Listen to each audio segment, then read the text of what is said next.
Here is Clyde Barrow and Bonnie Parker, who died as they lived, by the gun.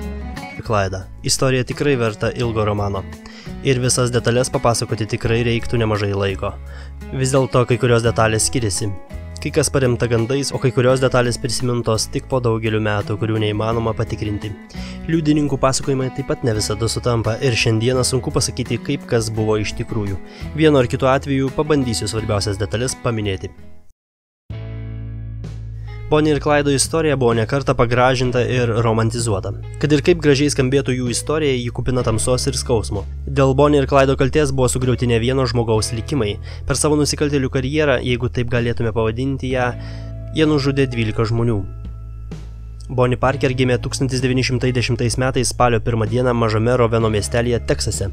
Mokykloje ji buvo gabi mokinė, iki tol, kol susipažino su Royumi Thorntonu. Neilgai trukus jį metė mokyklą ir likus vos kelioms dienoms iki 16 jos gimtadienio jie susituokė.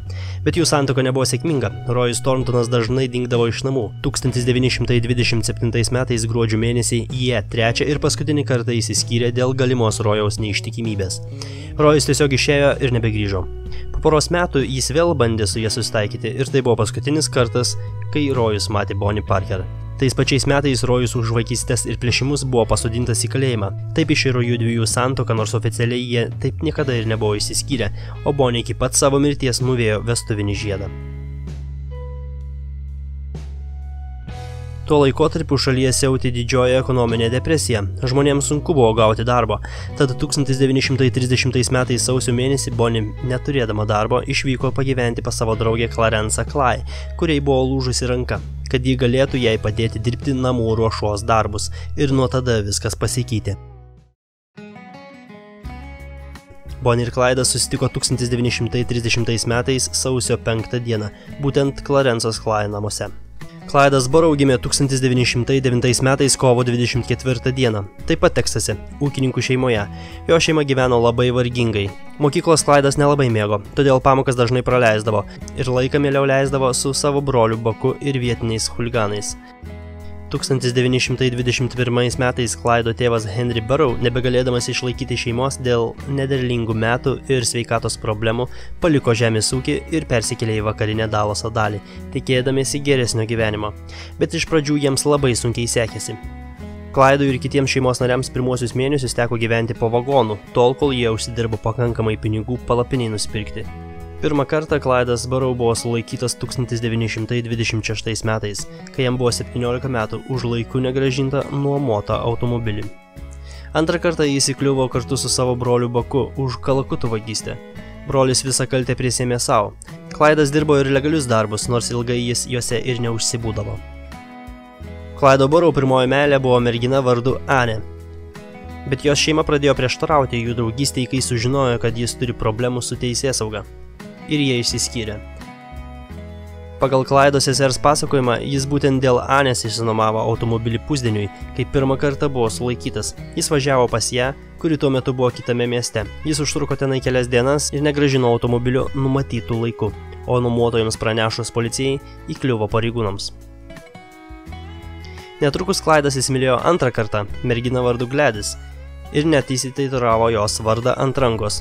Įdomu tai, kad ant kitos rankos jis jau turėjo Anės vardo tatuiruotę, bet santykius pradėjo temdyti ginčai ir barniai dėl Clydo mažo atlyginimo, dėl buvusios merginos Anės ir galiausiai jie išsiskyrė.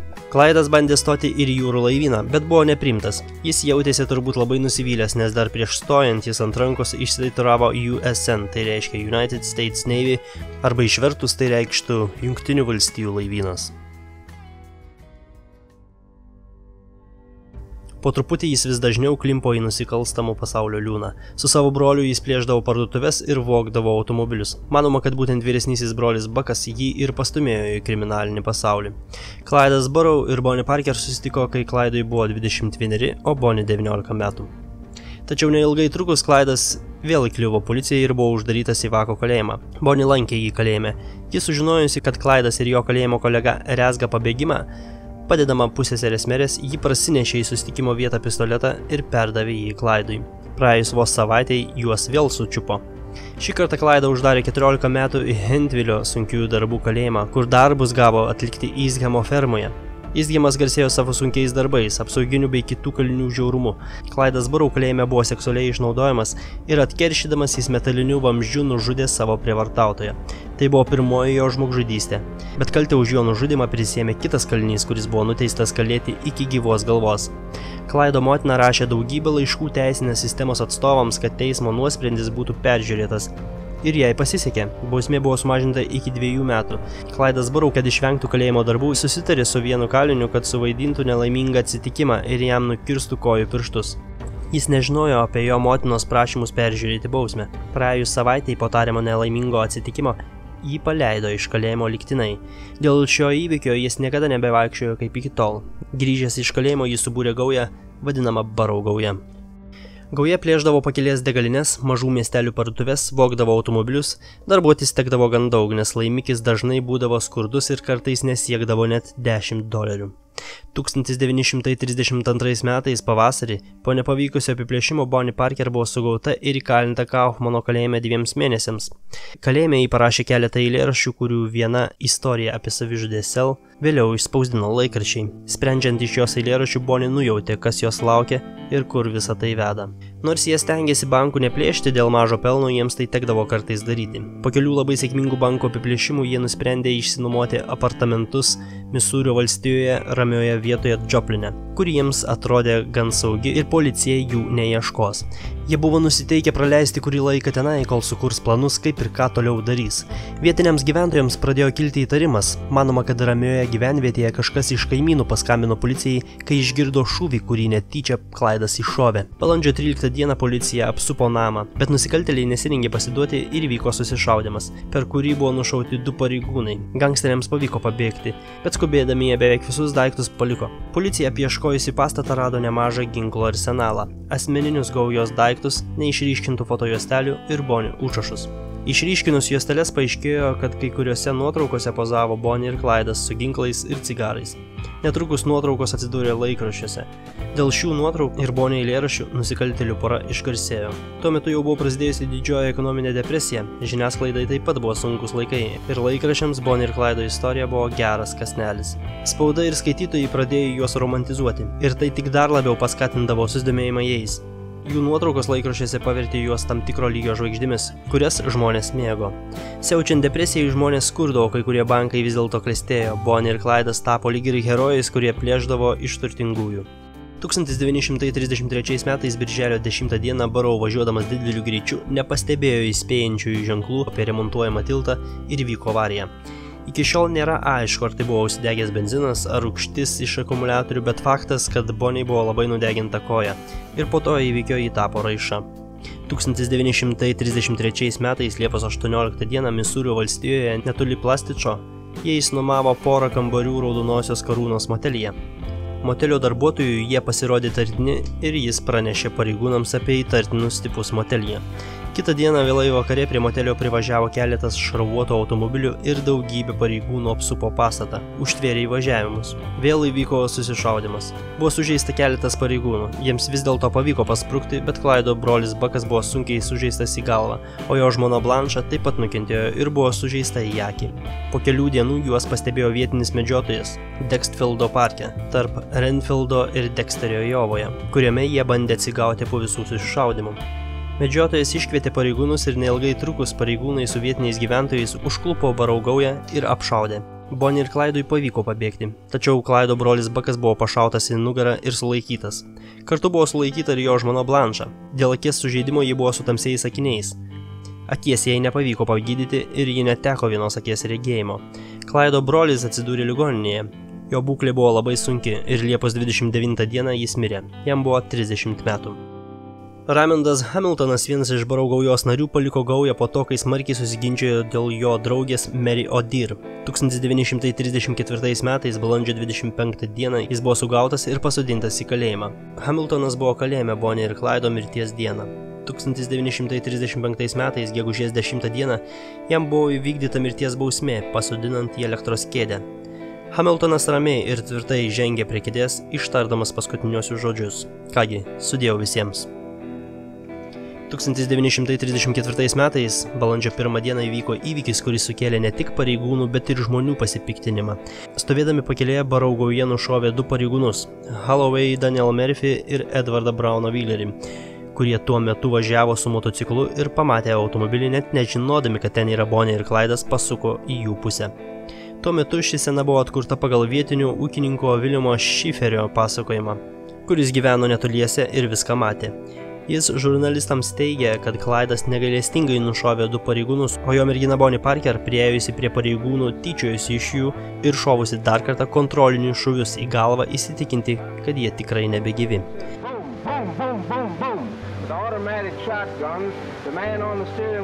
Tai buvo pirmas kartas, kuriame teigiama, kad Bonnie nužudžiusi kažką. Tuo metu buvęs su jais vienas iš gaujos narių Henris Metrinas visai net nefiguravo istorijoje, bet ši versija gan prieštaringa, nes pats liudininkas šią istoriją kiek vėliau pasakojo skirtingai. Metrinas vėliau papasakojo kitokią pareigūnų nužudimo versiją. Jis prisipažino, kad pirmas paleido šūvius į pareigūnus, o Bonnie net nedalyvavo susišaudyme, nes tuo metu miegojo ant galinės sėdynės. Išgirdusi šūvių garsą, ji nubėgusi prie pareigūnų patikrinti, ar jie gyvi. Pagal jų šeimos versiją, kurią jie išgirdo iš Bonnie ir Clydo, buvo tokia, kai Metrinas pamatė atvažiuojančius policininkus, jis sušuko Clydui farai, o Clydas pasakė imam juos. Jis turėjo omenyje imam įkaitais, bet Metrinas jau buvo pradėjęs šaudyti į pareigūnus. Juos pažinojusių žmonių pasakojimų Bonnie ir Clydas niekada nebuvo iš tų, kuriems žmogžudystė būtų pirmoje vietoje, nors jie buvo visada pasiruošę ir tam. Patrulių nužudimas kaip reikiant įsiutino vietinius pareigūnus ir sukėlė žmonių pasipiktinimą. Laikraščiai rašė, kad Murphys ir Wheeleris net nespėjo išsitraukti ginklo ir be jokio perspėjimo šaltakraujiškai buvo nužudyti. Vienam iš pareigūnų Murphy tai buvo pirmoji darbo diena. Netrukus už 2 savaičių turėjo vykti jo vestuvės. Į pagalbą sugauti Bonnie ir Clydą buvo pakviestas buvęs šerifas Frankas Hammeris, kuris oficialiai jau buvo pasitraukęs iš šerifo pareigų. Jis per savo šerifo karjerą buvo nužudęs 53 žmonės ir garsėjo tarp šerifų kaip legenda. Jis buvo šaltakraujus ir bebaimis. Bent jau taip kalbėjo žmonės. Jis ir vadovavo operacijai. Hammeris pradėjo tirti ir aiškintis visus galimus operacijos variantus, visus kabliukus, už ko būtų galima užsikabinti ir užspiesti Bonnie ir Clydą į kampą. Hammeriui pavyko susitarti su Evie Metvinu, kuris buvo Henrio Metvino tėvas, kad išduotų Bonnie ir Clydo slėptuvę. Mainais už tai, kad jo sūnui Henriui Metvinui būtų atmesti kaltinimai ir Henris būtų išteisintas dėl balandžio 1-osios 2 pareigūnų nužudimo. Hammeris su dar 5 vyrais paspendė jiems spąstus. Jie pasislėpė Luzianos valstijos 154 greitkelyje. Šalia kelio, vietoje, kurioje būtų puikiai matyti kelias ir atvažiuojančios mašinos, bet jų nesimatytų. Šalia kelio jie pastatė Evio Metvino sunkvežimį ir nuėmė vieną ratą, kad pamatę Metvino sunkvežimį ir jo tėvą, pažįstamą veidą, jie prilėtintų greitį.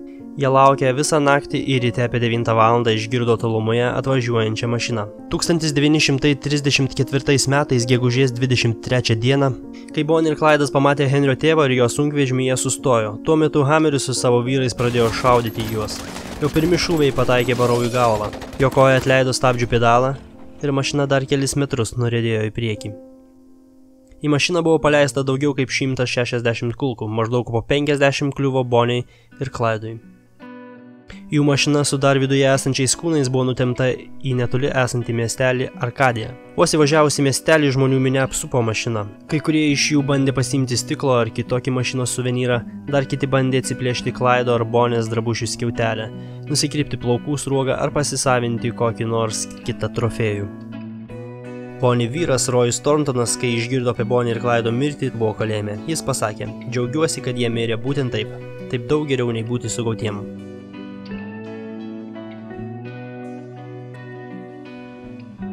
Bonnie ir Clydas buvo palaidoti skirtingomis dienomis ir atskirai vienas nuo kito. Bonnie mama nesutiko, kad jį gulėtų šalia Clydo. Clydas buvo palaidotas šalia savo brolio Bucko. Į jų laidotuvę susirinko tūkstančiai žmonių. Kai jie mirė, Bonnie buvo 23, o Clydui 25 metai. Šiandieną apie Bonnie ir Clydą sukurta šimtai straipsnių, parašyta nemažai knygų ir pastatyti filmai.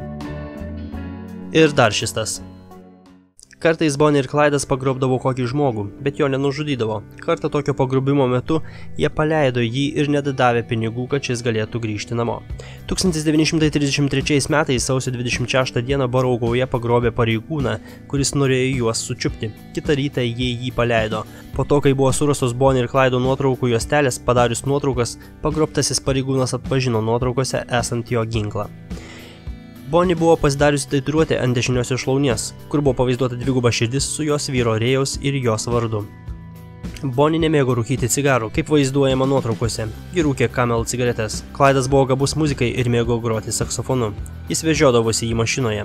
Po jų mirties pareigūnai mašinoje rado didelį arsenalą ginklų, žurnalą, vogtų mašinų numerių, nesuvalgytą sumuštinį, kurį Bonnie Parker turėjo ant priekinės sėdynės, ir Clydo saksofoną. Clydas ir Bonnie mėgo gražiai rengtis. Clydui patiko nauji automobiliai ir stengdavosi vogti ne tik naujas mašinas, bet jei galimybės leisdavo, tai būdavo vien tik Fordai. Dažnai jam lengviau būdavo pabėgti nuo policijos, kuri turėdavo daug senesnius automobilius ir netokius greitus. Clydas tai buvo patenkintas Ford V8 automobiliu, kad 1934 metais balandžio mėnesį parašė laišką Henry'ui Fordui su padėka, kad sukūrė greitą ir gražų automobilį. Mirties mašina, kurioje jie buvo sušaudyti, buvo naujasis Ford Deluxe V8 sedanas 34 metų, pavogtas iš Jesse'o ir Ruthos Warrenų 1934 metais balandžio 29 dieną. Warrenai buvo pirkę automobilį už $800. Jeigu skaičiuotume šiandienos skaičiais, tai būtų maždaug apie $15 000. Tuo metu, kai Clydas jį pavogė, buvo praėję vos mėnesis, kai jie jį įsigijo. Po to, kai mašina buvo sušaudyta, po kelių mėnesių galiausiai buvo grąžinta Warrenams, dar su kraujo dėmėmis ant sėdynių. Warrenai mašiną išnuomavo Charliui Stanley'ui, kuris pradėjo ją demonstruoti viešai, ir už $1 mokestį galėjai pasėdėti mašinoje, kurioje buvo nužudyta įžymioji pora. Šalyje atsirado daugiau mirties mašinų kopijų, kurios buvo demonstruojamos kaip autentiškos. Šiandieną žinoma, kad galėjo būti iki 6 tokių Bonnie ir Clydo sušaudytų automobilių. Po kelių metų Warrenai išsiskyrė ir mašiną pardavė Charliui Stanley'ui už $3500. Po kurio laiko susidėmėjimas mašina praėjo ir mašina atsidūrė Charlio garaže dulkėti. Kol 60-aisiais jis ją pardavė Ted Toddui už $14 000, tai būtų beveik $120 000 šiais laikais. Kai 1967 metais pasirodė filmas Bonnie ir Clydas, mašina susidėmėjimas vėl išaugo. 8-ame dešimtmetyje ji buvo parduota už tuo metu labai didelę $175 000 sumą. Tuo metu tai buvo didžiausia suma sumokėta už antikvarinį automobilį. Tai maždaug apie $725 000 šiais laikais. 1987 metais mašinos vidus buvo suremontuotas tiek, kad galėtų važiuoti. Automobilis dalyvavo Amerikos didžiosiose lenktynėse. Kad galėtų jis juose dalyvauti, dėl saugumo turėjo būti pakeistas priekinis stiklas. Po to, kai ją įsigijo kazino komplekso savininkai, ji buvo demonstruojama įvairiose Las Vegaso vietose, kol nuo 2011 metų ji demonstruojama Whiskey Petes kazino Primoje, Nevadoje, netoli Las Vegaso. Nemokamai ją galite pamatyti kartu su Clydo marškiniais, kuriuos jis dėvėjo mirties dieną.